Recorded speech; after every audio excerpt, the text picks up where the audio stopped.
साहब के राहों में आंसू ही आंसू, मगर मंजिले जिंदगानी में आंसू। संत में भी आंसू, बसंत में भी आंसू, कहीं जिंदगी के रवानी में आंसू। इश्क में भी आंसू और इश्क में भी आंसू, आंसू में डूबा है सारा जमाना। किसी आंसू से रमन बिहारी कहूँ, किसी आंसू पर बन गए दुलारे दीवाना।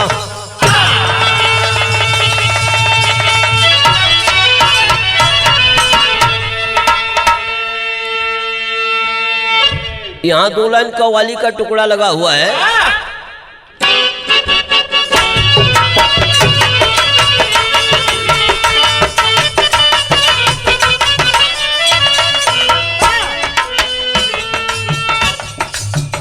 जिस दिए में जले तेल रात की,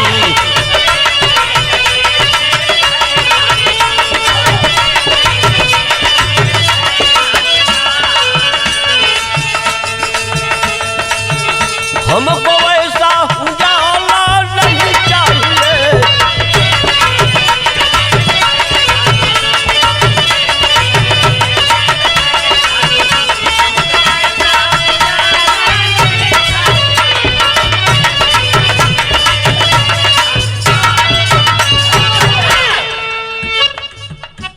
मेरे साथियों, प्रसंग यहीं से स्टार्ट हुआ, प्रारंभ है, रामायण का प्रमाण है।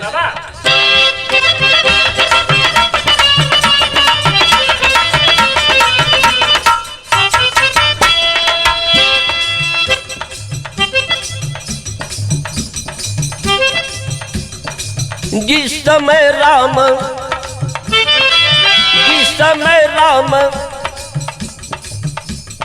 अवश्य बन को चले,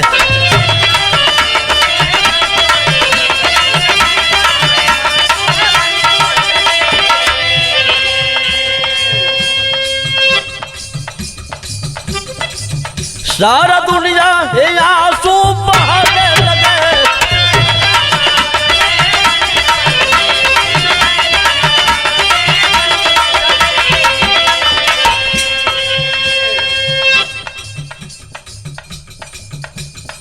मेरे साथियों, जब राम भगवान का वन गमन हुआ, अरे धराया आश्रमा से आंसू आने लगा, पूरा अयोध्या मालूम पड़ता है कि शमशान हो गया। ये आश्रमा जब हक हो आंसू बहा रहा,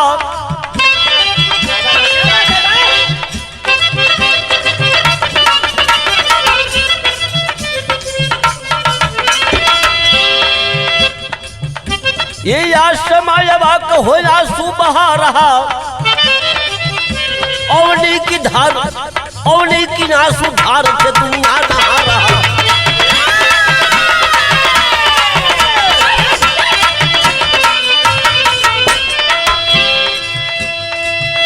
कहते हैं सभी मंथरा ने आग लगा दी, कहते हैं सभी मंथरा ने आग लगा दी, 14 बरस को गर्स से बनों में भेजा दी।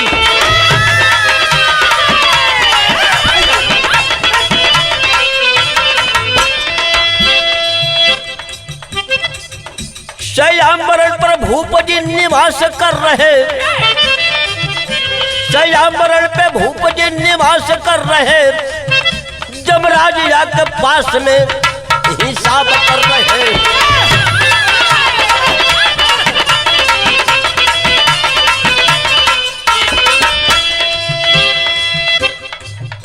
जो कर्म किए आपने निभाना पड़ेगा,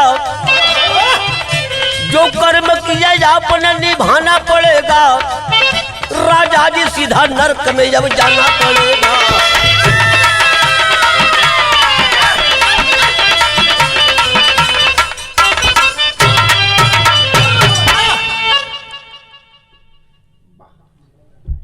इधर भगवान राम का तो वनगमन हो गया और राजा दशरथ जी सैजा मरण पर ये पड़े हुए हैं। जमराज जी आकर के हिसाब कर रहे हैं। जमराज जी कह रहे हैं कि राजा दशरथ आपको सीधा नरक में जाना पड़ेगा, क्योंकि आप जैसा पापी धरती पर ना हुआ है ना होगा। कैसे कह रहे हैं? अरे कांपती है कलम या समाइल गया,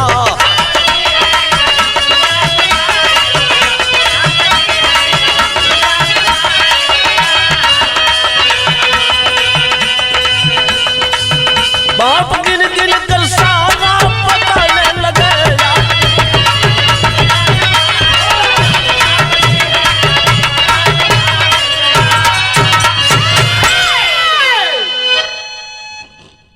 पूरा हिसाब फाइल खोल करके जमराज जी बतला रहे हैं कि राजा दशरथ जी आप जैसा पापी ना हुआ है ना होगा। आज तर्ज वही है।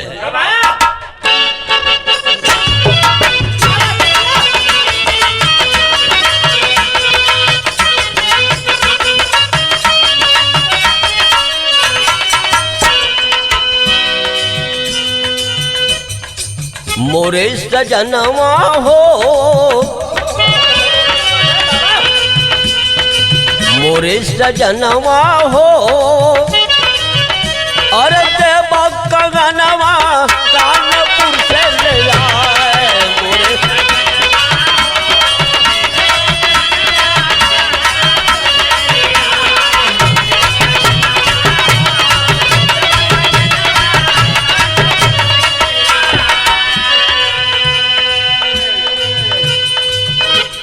अरे जमराज जी कह रहे हैं कि राजा दशरथ आप जैसा पापी नहीं है। राजा बहादुर हो, राजा बहादुर हो, अब तोहरे पाप से दुनिया भइला अनार। राजा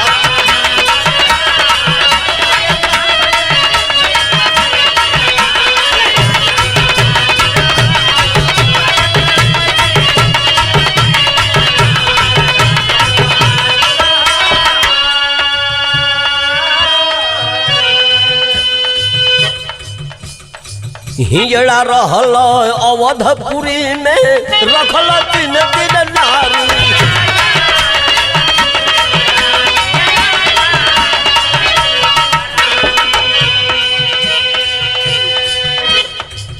अरे दूसरा जगह सरोवर के किनारे सरोवर कुमार कुमारी राजा बहादुर हो, राजा बहादुर हो, अंधा अंधी मरल पीटी कपार।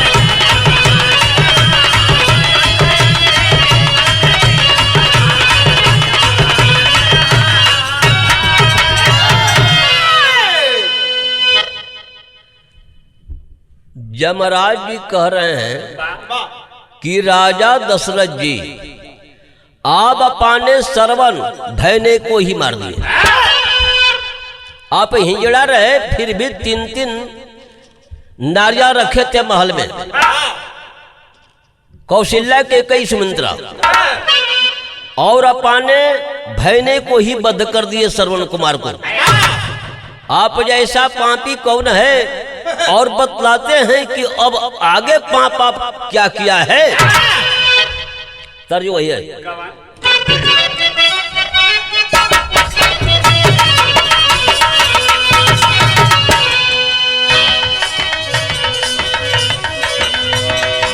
ये हो जाला बेली तोहरे चरा में भेली तनी मांगनिया दे इधर हम कजन जाना पूरनिया तनी।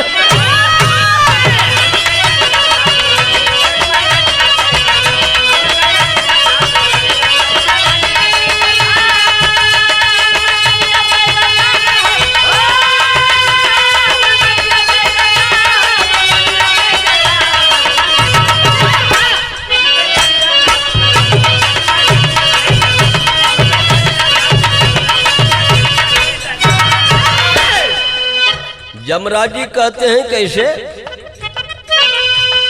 हाथ में उठा के चलल कमंडल का पनिया, ना गलन ना कहिया, ना गलन ना कहिया, लिहल तीन तीन गो जीवनिया, ना गलन ना कहिया।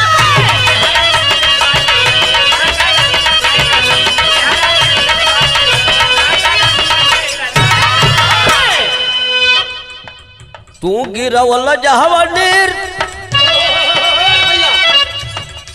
मरिया 18 छोड़ी पीर, ना गलनिया कहिला, ना गलनिया कहिला, पापिल बन गई जमीनिया, ना गल।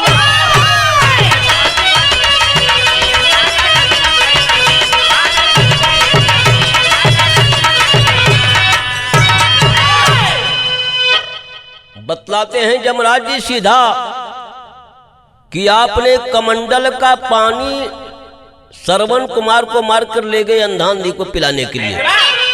वो पानी नहीं पिए, तड़फा के मर गए श्राप दे करके।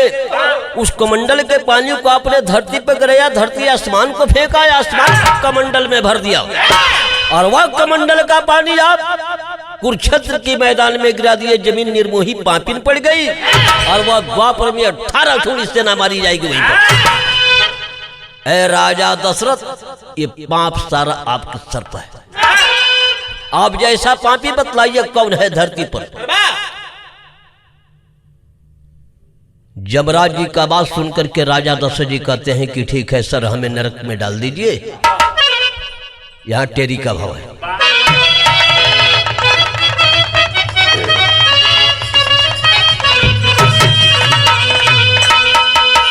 और नरक में राजा काट जिंदगी, और नरक में राजा काट जिंदगी, राघव रघुवंशी रघुराज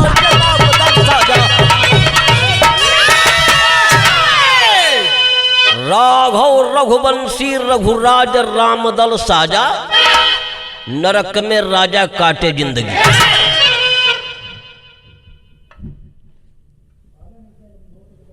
यहां झूमर छंद लग गया है, को से उठेगा, धौ से बंद होगा, बीच में अंग इया अड़ा 3 मात्रा कट जाएगा।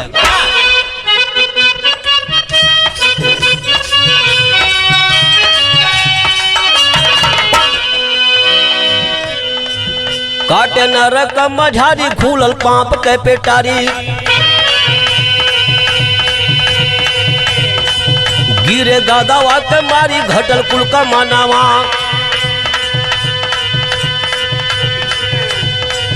चूक गईले चक्रधारी, छूटल महल नटारी, जीवन गईले सारा हारी, झूकर रहू पसानावा,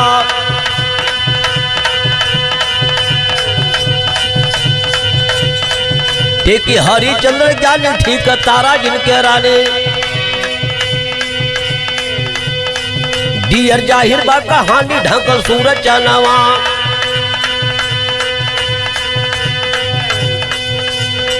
तंचा धनुआ पर चढ़ाई, तंचा धनुआ पर चढ़ाई, थल पर कैला ना भलाई, दिहला सरवन के मुआई, धई के मरला जाना,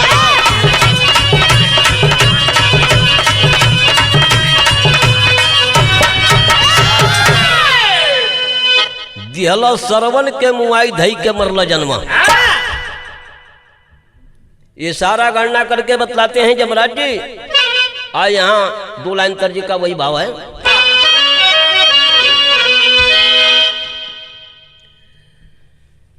जब ये राजा दशरथ जी पूरा अपना हिसाब किताब भइल, जांच पड़ताल जब करा लिए, इनको लास्ट में नरक में यमराज जी डालिए देते हैं। आज तर्ज 2 लाइन वही है, आज हमके दुल्हनिया बना दे बलमा।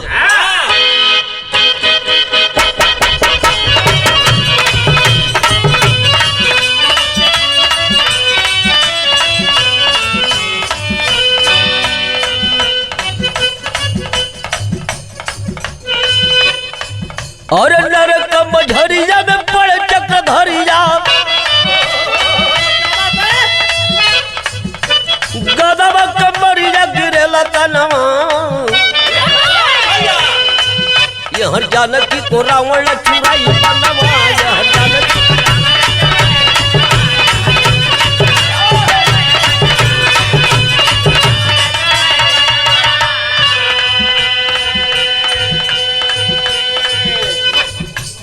अमर हुई नाम अब तेरी कपिराई, अमर हुई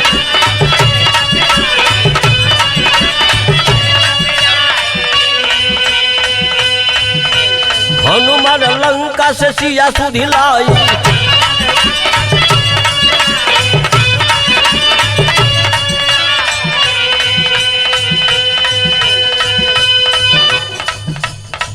जामवंत बल करिया है अंगद जुझरिया,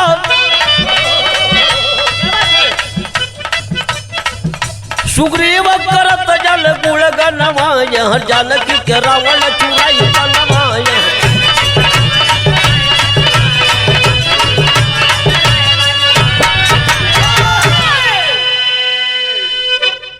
मेरे साथियों राजा दशरथ जी नरक में हैं, आ उधर वन कंदर में सीता जी का हरण हो गया,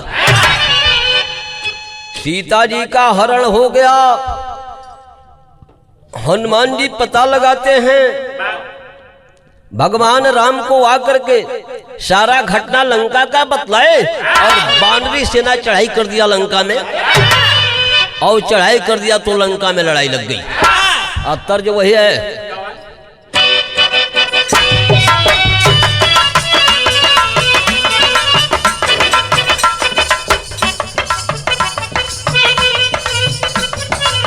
एक याद पड़ता है घटना, पति और पत्नी थी, तो उसका पति थोड़ा नशेबाज था, वो अपने पत्नी से बोलता है क्या,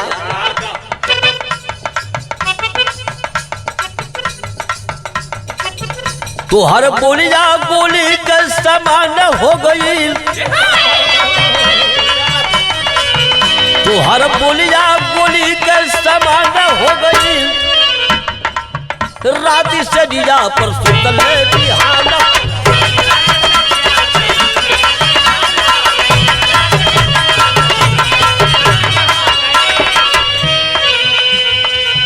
अरे लड़ाई लंका में लग गई है, सन के लागल जवानन के पान लंका, सन के लागल जवानन के पान लंका, खाली वीरों से हो गई पीरान लंका।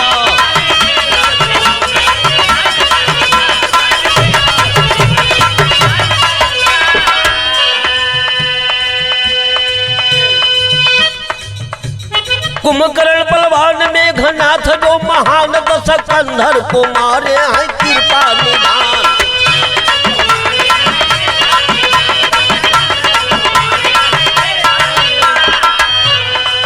देवता देखे न चढ़ के विमान लंका, देवता देखे न चढ़ के विमान लंका, खाली वीरों से हो गई पीरान लंका।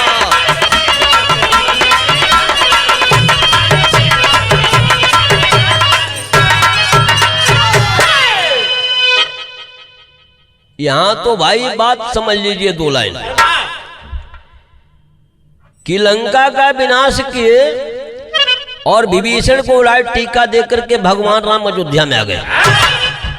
यहां भी अयोध्या में राज्याभिषेक हुआ, कुछ दिन ये राम राज अयोध्या में किए, इसके बाद सीधा सरजू जी के रास्ते ये साकेत लोग चले गए, यानी स्वर्ग चले गए, भगवान विष्णु बन गए। और इस धरती की बात नहीं है, थोड़ा ऊपर की बात ले लीजिए। जब ये भगवान विष्णु हो गए तो एक स्वर्ग में कार्यक्रम होता है यज्ञ का, और देवता मुनि सबको बुलाया जाता है, और नरक के वासी को भी बुलाया जाता है। तर्ज वही है,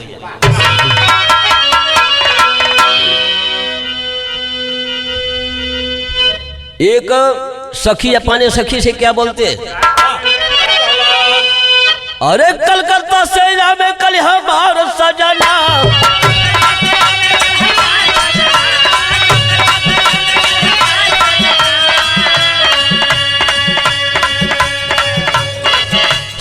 हथवा में खन के कंगनवा के।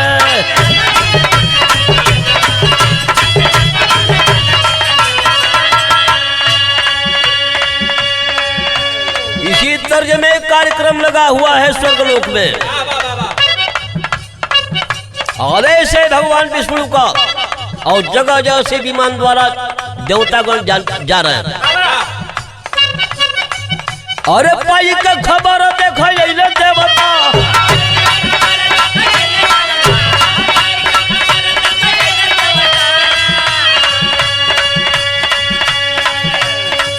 अब चढ़ी चढ़ी अपना विमानवा के।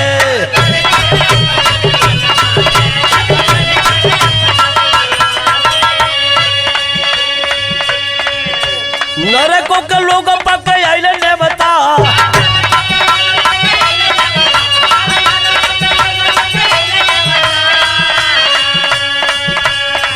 पेट भरी जाई मास के भुजनवा से।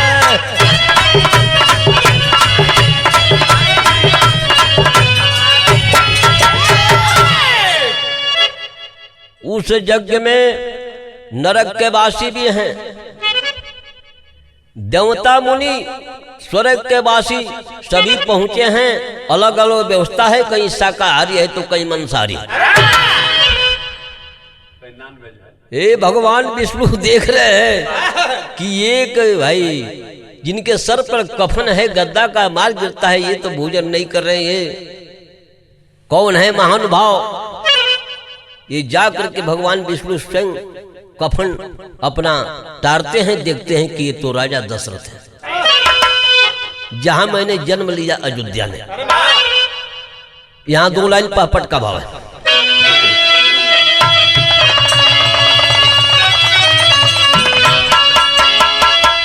और जाके टारे हथवा से कपनवा राजा दशरथ के, अंदर के बीच में भारी हो तो ससनवा राजा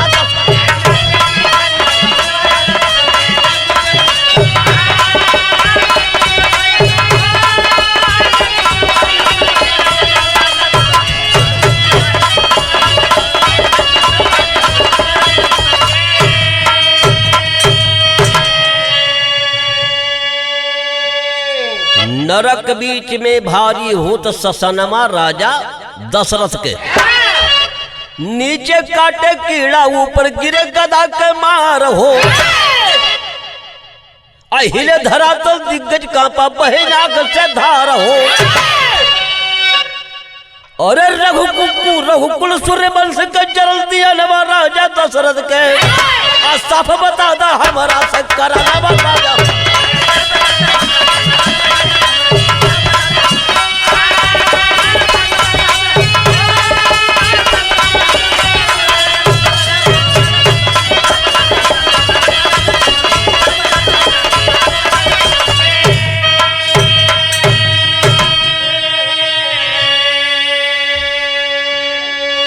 साफ बता दो हमारा से करनमा राजा दशरथ।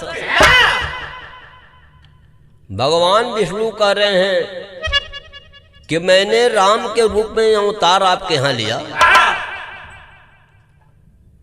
सूर्यवंशी का राजा रघु का सारा सम्मान मैंने देखा सुना, और मेरे जाने की बात आपको नरक में आना पड़ा।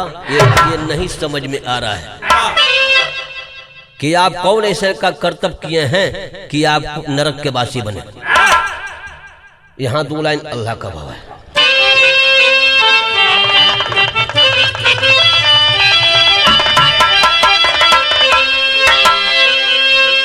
और कह सुख दाने ताबा माधुरी बचनिया भैया।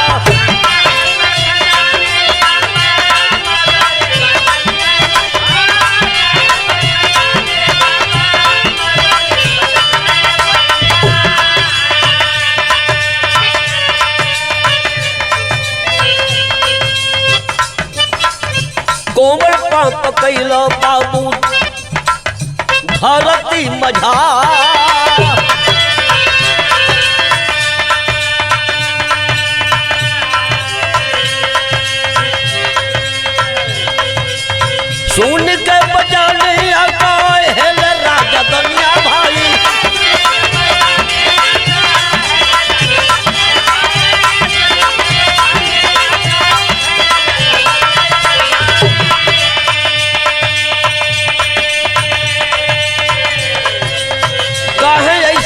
बोलत बाल बेटा हो हमार।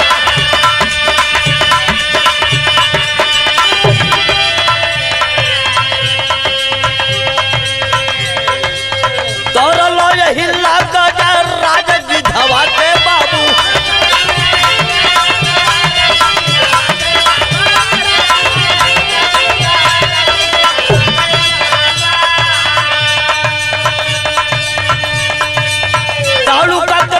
सर में कैला बूझा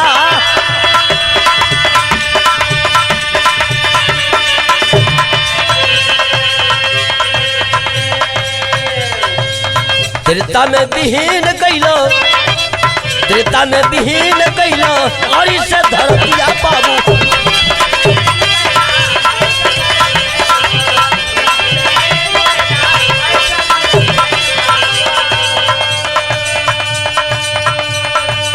सब ही जाइल बन स्वर्गवा मझा।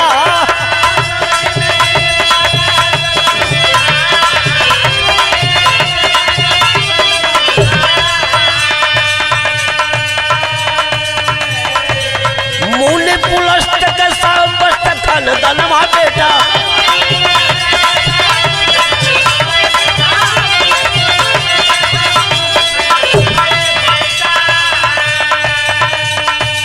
लंकावा में जाई के तू कैरा तारंता।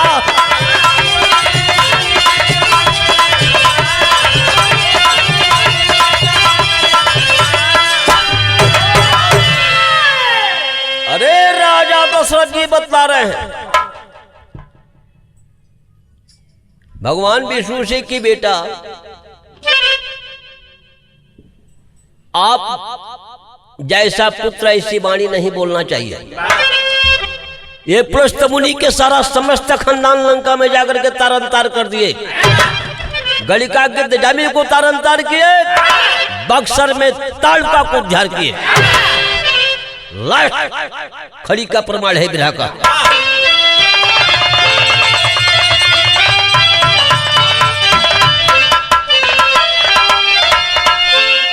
हाथ में धनुआ ले बाब उठाई,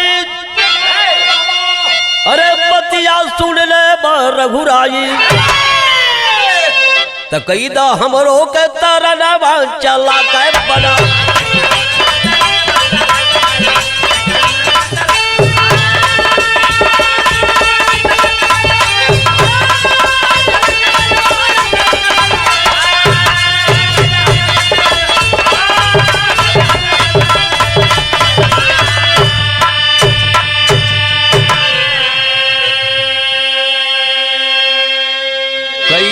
हमरो के तरनवा चला के बनवा। ये बात सुन करके भगवान विष्णु कहते हैं क्या, राजा दशरथ के सुन के बात कहते विष्णु भगवान। अरे निर्तलोक में राजा जी आपका हुआ न पिंडादान। तो यही सीता में समाना में चला के बन।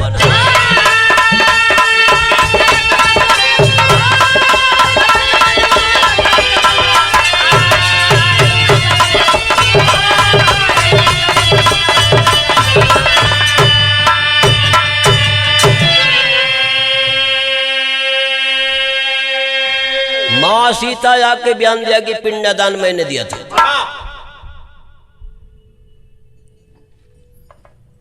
बालू का मैं पिंडा दिया था, कहन लगी हरसाई। बालू का मैं पिंडा दिया था, कहन लगी हरसाई। और बट भी वृक्ष नदी निज तुलसी, अरे जहां गबू थी माई। तसराप पवल चारों जनवा चला के बन।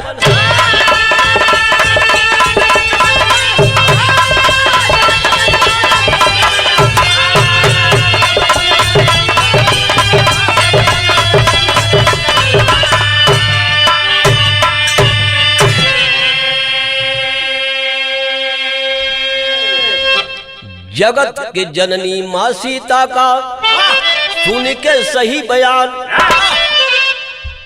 राजा दशरथ को बाण के ऊपर बैठा ये विष्णु भगवान तो तुरते भेजे सूरधामा चल के